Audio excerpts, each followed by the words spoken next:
The flight of Mr. Robert Wilson has ended now. Happily, his conviction will not remain isolated too much longer, even from so intangible a quarter as the Twilight Zone. A strong, simple woman whose only problem up until this moment has been that of acquiring enough food to eat. A woman about to face terror, which is, even now, coming at her from the Twilight Zone. The invaders found out that a one-way ticket to the stars beyond has the ultimate price tag. A bill stamp paid in full and to be found on file in the Twilight Zone. Summer evening, tree-lined street, typical small town. And then we pull the rug out from under your feet and we throw a nightmare at you. Just at that moment when the monsters are due on Maple Street. Prejudices can kill, and a thoughtless, frightened search for a scapegoat has a fallout all of its own. And the pity of it is that these things cannot be confined to the Twilight Zone.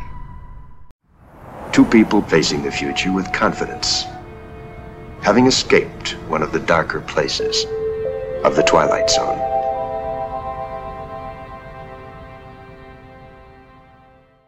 Battling Maxo is a robot, or to be exact, an android.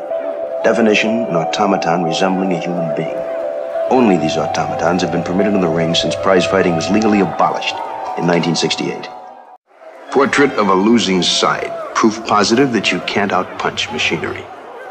3 cheers and a unanimous decision, rendered from the Twilight Zone.